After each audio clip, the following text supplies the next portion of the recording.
신약성경 184면 요한복음 20장 24절로 29절의 말씀 우리 한 절씩 교독하시고 마지막 절 합독하겠습니다. 12 제자 중에 하나로서 디두모라 불리는 도마는 예수께서 오셨을 때에 함께 있지 아니한지라. 다른 제자들이 그에게 이르되 우리가 주를 보았노라 하니 도마가 이르되 내가 그의 손에 못자국을 보며 내 손가락을 그 못자국에 넣으며 내 손을 그 옆구리에 넣어보지 않고는 믿지 아니하겠노라 하니라. 여드레를 지나서 제자들이 다시 집 안에 있을 때에 도마도 함께 있고 문들이 닫혔는데 예수께서 오사 가운데 서서 이르시되 너희에게 평강이 있을지어다 하시고 도마에게 이르시되 내 손가락을 이리 내밀어 내 손을 보고 내 손을 내밀어 내 옆구리에 넣어보라. 그리하여 믿음 없는 자가 되지 말고 믿는 자가 되라.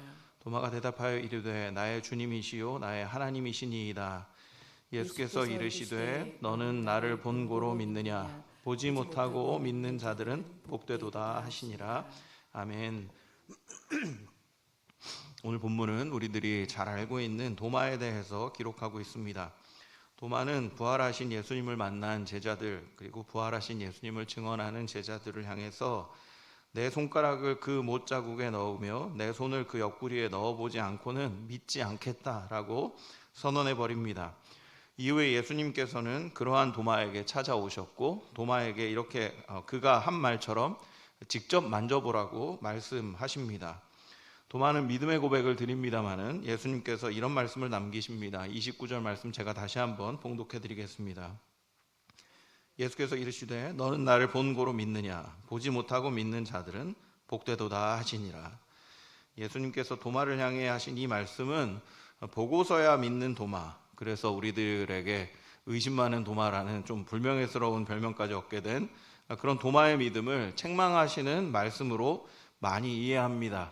그래서 우리가 이 말씀을 접할 때 도마와 같이 의심하지 말고 비록 보지 못할지언정 온전히 주님을 믿어야 된다라는 그런 교훈을 우리 마음 가운데 많이 새기곤 했습니다. 하지만 오늘 주신 말씀을 자세히 들여다보면 예수님의 관심은 보고 믿느냐 또 보지 못하고 믿느냐의 문제보다 더 본질적인 부분에 더 큰 관심이 있었다라는 것을 발견하게 됩니다. 27절 말씀 예수님의 본질적인 관심이 이렇게 기록되어 있습니다. 도마에게 이르시되 내 손가락을 이리 내밀어 내 손을 보고 내 손을 내밀어 내 옆구리에 넣어보라. 그리하여 믿음 없는 자가 되지 말고 믿는 자가 되라. 예수님께서 도마가 했던 말 그대로 읊으시면서 뭐라고 말씀하십니까? 그리하여 믿음 없는 자가 되지 말고 믿는 자가 되라 라고 말씀하시는 거죠. 만약에 예수님의 관심이 보고 믿느냐 보지 못하고 믿느냐에 대한 관심이었다면 도마에게 그렇게 얘기하셨겠죠. 야, 너 진짜 꼭 봐야 믿겠어? 여기 와서 만져봐. 그리고 꼭 보고 믿어. 너 못 보고 믿으면은 그게 더 나을긴 할 텐데 보고라도 믿어. 이렇게 얘기하셔야 될 텐데 예수님은 보고 믿는가 보지 못하고 믿는가에 대한 관심에 대해서 표현하지 않고 믿느냐 믿지 않느냐에 대한 관심을 이야기하십니다. 만지고 믿어라, 보고 믿어라 라고 이야기를 하고 있는 것이죠. 사실 이 본문에서 도마의 말이 다른 제자들에 비해서 매우 자극적으로 나는 만져봐야 옆구리에다 손을 넣어봐야 믿겠다라고 매우 자극적으로 말했기 때문에 그렇지 실은 도마 외에 다른 제자들 역시 예수님을 보고 믿었다라고 성경은 기록하고 있습니다. 요한복음 20장 19절과 20절의 말씀 이렇게 기록합니다. 이날 곧 안식 후 첫날 저녁 때에 제자들이 유대인들을 두려워하여 모인 곳의 문들을 닫았더니 예수께서 오사 가운데 서서 이르시되 너희에게 평강이 있을지어다. 이 말씀을 하시고 손과 옆구리를 보이시니 제자들이 주를 보고 기뻐하더라. 이렇게 기록하고 있습니다. 제자들은 예수님의 부활의 소식을 이미 들은 바 있습니다. 하지만 여전히 두려워하여 문을 잠그고 방에 숨어 있는 처지였습니다. 그러한 때 예수님께서 호련히 제자들을 찾아와 평강을 선언하십니다. 그리고 그들에게 손과 옆구리를 보이셨습니다. 그러자 제자들에게 있던 두려움은 사라지고 기쁨이 자리 잡게 되었습니다. 제자들은 예수님의 손과 옆구리를 보고서 부활하신 예수님을 온전히 믿게 되었고 그리고 그 이후부터 예수님의 부활을 그리고 예수님이 참 구세주이심에 대한 고백과 믿음을 나누게 됩니다. 사실 예수님께서 공생의 기간 동안 예수님을 믿게 한 사람들을 보면 보고 만나고 믿은 사람들에 대한 기록이 대부분이다라는 것을 알게 됩니다. 요한복음 1장에 등장하는 나다나엘이라는 인물도 그러한 사람이었습니다. 예수님의 제자 빌립은 나다나엘이라는 아주 좋은 사람을 찾아가서 요셉의 아들 나사렛 예수가 바로 메시아이심을 전했습니다. 그런데 나다나엘 입장에서는 나사렛에서는 선한 사람이 나올 수 없는 거죠. 나사렛에 무슨 구세주가 태어나냐? 야, 그런 지역에선 나올 리 없어. 이렇게 이야기를 했었습니다. 하지만 빌립은 야, 그래도 한번 와서 봐. 이런 권유를 하게 되죠. 빌립의 권유 때문에 나다나엘이 예수님 앞에 나아가게 됩니다. 요한복음 1장 48절과 49절 말씀 결론을 이렇게 얘기합니다. 나다나엘이 이르되 어떻게 나를 아시나이까? 예수께서 대답하여 이르시되 빌립이 너를 부르기 전에 내가 무화과 나무 아래에 있을 때에 보았노라. 나다나엘이 대답하되 랍비여 당신은 하나님의 아들이시요 당신은 이스라엘의 임금이로소이다 라고 대답합니다. 예수님을 만났는데 예수님이 나다나엘을 알고 계시는 거죠. 어떻게 아십니까 했더니 그를 보지 못했음에도 불구하고 이미 예수님이 보고 계시다라는 것을 깨닫게 됩니다. 나다나엘은 예수님을 보고 그와 대화하고 그리고 그가 하나님의 아들이라는 것을 대화를 통해 확인한 이후에 예수님이 하나님의 아들이시고 이스라엘의 임금이시다라는 고백을 하게 됩니다. 예수님께서는 나다나엘에게 그것보다 훨씬 더 큰 일을 보게 될 것이다 라고 축복하시고 그의 믿음을 인정해 주십니다. 사마리아 여인 역시 예수님을 만나고 대화 후에 그가 메시아이심을 믿게 됩니다. 예수님께서 공생의 사역을 하실 때, 이 땅에서 사람으로 살아가실 때 예수님을 믿게 된 사람들은 대부분은 예수님을 보고 믿게 되었습니다. 하지만 예수님은 그 사람들을 향해서 보고 믿은 것에 대한 책망을 하지 않습니다. 야, 보니까 겨우 믿는구나. 이런 얘기 하지 않으십니다. 오히려 그들이 믿은 것에 대해 기뻐하시고 그들의 믿음에 대해서 칭찬해 주시고 그 믿음을 인정해 주시는 것을 보게 됩니다. 도마 역시 마찬가지다라는 생각을 해보게 됩니다. 도마는 비록 과한 표현으로 나는 보는 것으로 충분하지 않고 손도 만져보고 옆구리도 만져봐야 믿을 것이다 라고 말하기는 했지만 예수님께서 그에게 나타나 그의 몸을 보이시며 네가 이야기한 것처럼 만지고 믿어라. 믿는 것이 중요하다라고 말씀하셨습니다. 이에 도마는 예수님에 대한 확고한 믿음이 자리 잡게 됩니다. 예수님을 보고 만나고 대화하고 확고한 믿음이 자리 잡게 된 것이죠. 28절 말씀 도마의 믿음이 이렇게 확인됩니다. 도마가 대답하여 이르되 나의 주님이시요 나의 하나님이시니이다. 여러분 이 고백 어디서 많이 본 것 같지 않습니까? 마태복음 16장 16절에서 베드로가 예수님을 향해 고백했던 그 고백과 매우 흡사합니다. 주는 그리스도시요 살아계신 하나님의 아들이시니이다 라는 그 고백이요. 도마가 예수님의 몸을 만졌는지 그렇지 않았는지 성경은 정확하게 기록하진 않습니다만은 저는 만지지 않았을 것이라 생각합니다. 도마는 예수님의 말씀을 통해 자신이 한 말을 예수님이 이미 알고 계심을 깨달았으리라 생각합니다. 왜냐하면 예수님이 도마가 한 말을 들으시지 않았거든요. 제자들에게 했던 그 말, 나는 만져야 믿을 거야 라고 했던 그 말을 하는 그 자리에 예수님 계시지 않았습니다. 그런데 예수님께서 도마가 있는 자리에 오셔서 몸을 보이시면서 야, 만져봐. 만지고 믿는 것이 훨씬 더 중요해 라고 얘기하신 거죠. 그때 도마는 어떤 충격을 받았을까요? 저 같으면 정말 너무 깜짝 놀랐을 것 같습니다. 마치 나다나엘이 그 자리에 예수님 안 계셨는데 내가 한 이야기를 알고 있네? 라고 깨달으며 그를 하나님의 아들이요 임금이라고 고백했던 것처럼 도마 역시 자신이 했던 그 과한 표현을 예수님께서 이미 알고 계시다라는 것을 깨닫게 되면서 그리고 다른 제자들이 보았던 예수님의 상처, 예수님의 손과 옆구리를 보는 것만으로도 충분하여 예수님을 드디어 진정한 구세주로 고백하고 온전한 믿음에 이르렀다라고 생각합니다. 도마는 온전한 믿음을 갖게 됐고 그래서 온전한 믿음의 고백, 교회의 근간이 되는 고백까지 이르게 되었던 것입니다. 전설에 따르면 이후에 도마는 인도까지 이르러서 교회를 세우고 복음을 전하다가 또 기도하던 중에 죽음을 맞이했다고 합니다. 온전한 믿음의 고백 이후에 도마는 무언가 더 고민하거나 의심하거나 머뭇거리지 않고 예수 그리스도를 증거하는 증인의 삶을 온전히 살아간 것입니다. 그러니까 도마가 보고 믿은 믿음은 폄하해야 될 믿음이 아니라 굉장히 놀라운 신앙의 고백이고 또 온전한 믿음의 모습이라고 해야 될 것입니다. 그렇다면 왜 예수님은 29절과 같은 말씀을 하신 것일까요? 사실 베드로의 고백 이후에 예수님은 엄청난 복을 선언하셨습니다. 비슷한 고백을 했던 베드로의 고백이요. 주는 그리스도시요 살아계신 하나님의 아들입니다라는 그 고백 이후에 예수님은 베드로에게 엄청난 복을 선언하십니다. 마태복음 16장 18절과 19절이 그 내용입니다. 또 내가 내게 이르노니 너는 베드로라. 내가 이 반석 위에 내 교회를 세우리니 음부의 권세가 이기지 못하리라. 내가 천국 열쇠를 내게 주리니 네가 땅에서 무엇이든지 매면 하늘에서도 매일 것이고 내가 땅에서 무엇이든지 풀면 하늘에서도 풀리리라 하시고 이렇게 얘기합니다. 베드로의 고백은 엄청난 복을 가져왔습니다. 그 고백 위에 교회를 세우겠다고 말씀하십니다. 그 고백이 있는 자들을 통해 교회를 세우겠다고 말씀하십니다. 심지어 그 고백이 천국의 열쇠가 될 것이다 라는 놀라운 축복의 선언을 받게 됩니다.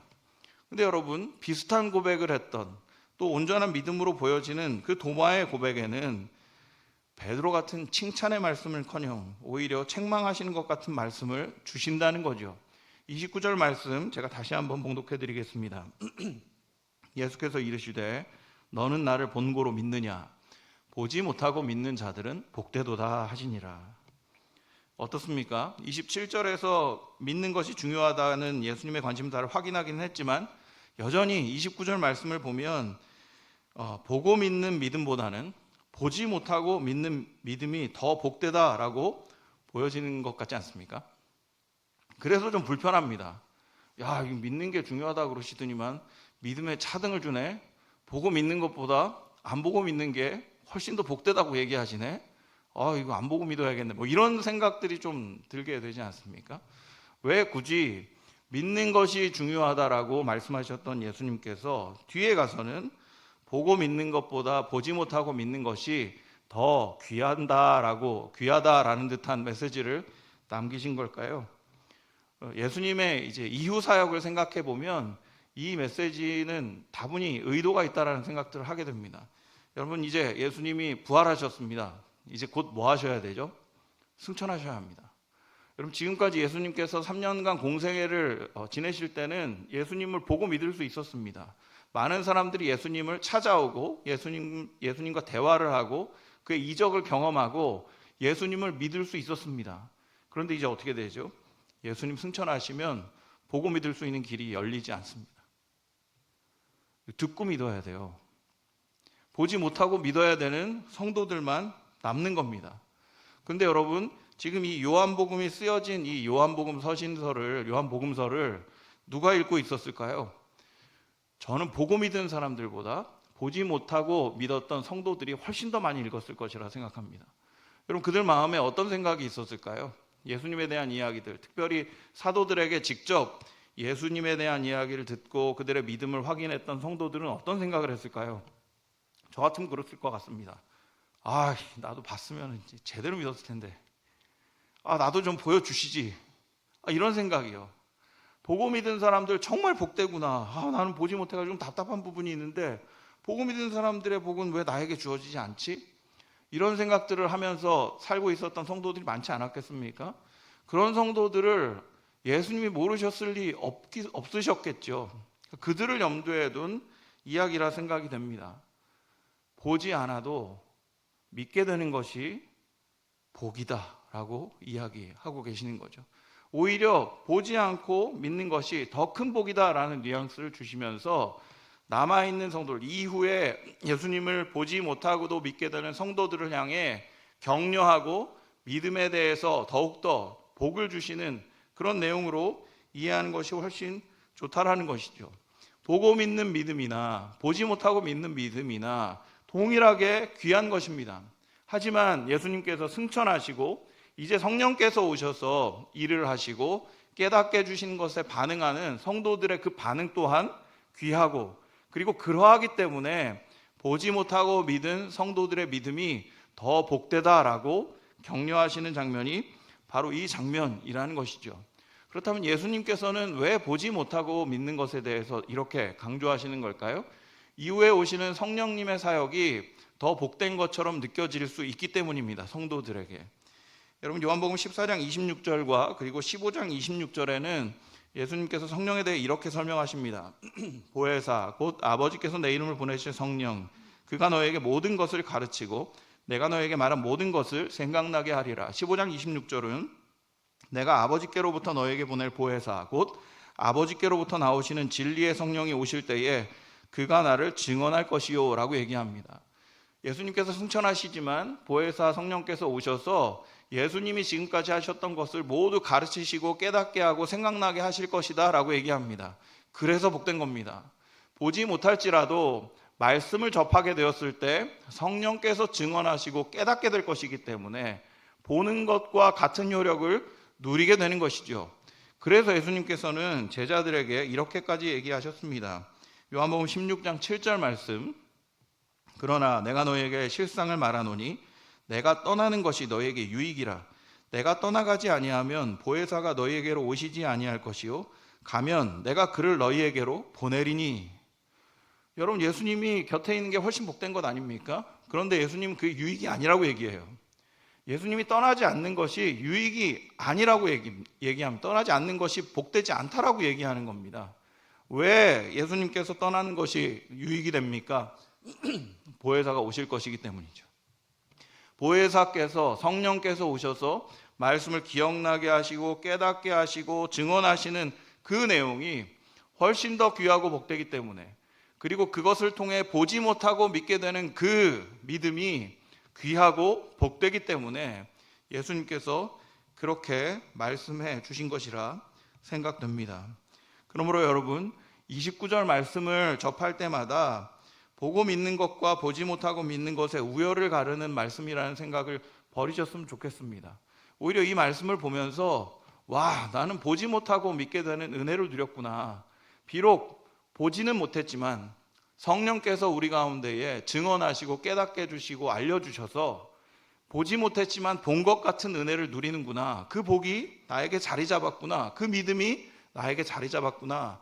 주님께서 나에게 복되다라고 선언해 주시는구나 라고 믿으며 우리의 믿음을 더욱 견고하게 세워가는 것이 우리에게 주어진 믿음에 대한 소명이라 생각되어집니다. 사랑하는 여러분, 우리는 때로 예수님을 직접 보고 믿음을 가지게 되었더라면 내 믿음이 더욱 견고했을 텐데 라는 아쉬움을 표현하기도 합니다. 불신자들도 그런 얘기들 하죠. 야, 하나님 보여줘봐, 그럼 내가 믿을게. 이런 얘기들 많이 접하게 됩니다. 그래서 답답한 마음도 갖게 됩니다.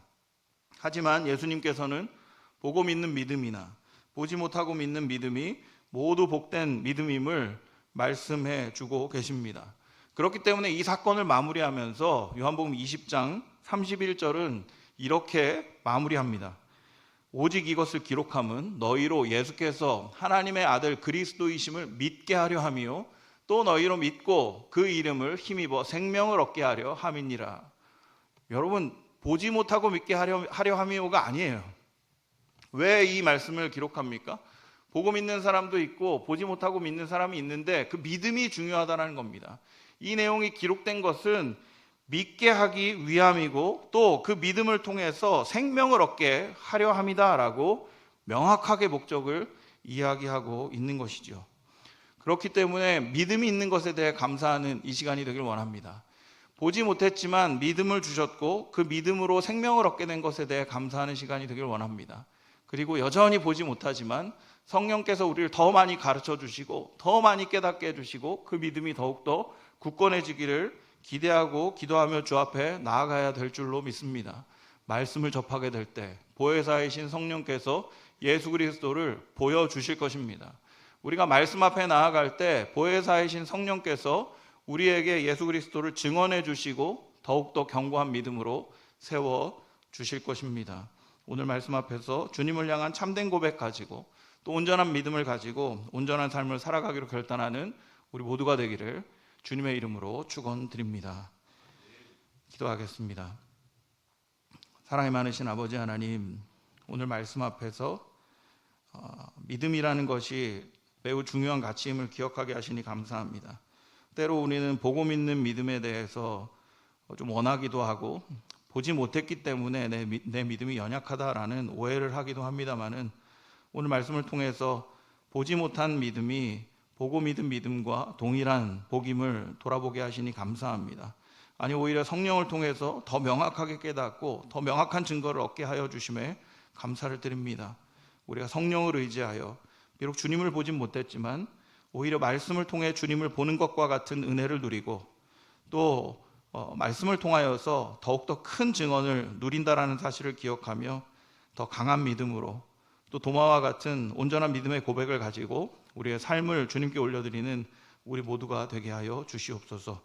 오늘도 우리 가운데 역사하시고 일해 주시는 주님을 믿고 의지하며 예수님의 이름으로 기도드립니다. 아멘. 우리 이 시간 말씀을 기억하며 또 기도 제목을 가지고 주님 앞에 기도하길 원합니다. 우리 가운데 온전한 믿음을 허락하여 주셔서 참된 고백을 가지고 주와 동행하는 삶을 살아가게 하옵소서. 기도하며 나아갑시다. 또한 교회의 많은 사역들 또 주변의 이웃들 또 성도들 교회를 위해 사역자들을 위해 또 주변에 있는 연약한 성도를 위해 함께 기도해 주시기를 부탁드리겠습니다. 함께 기도하겠습니다.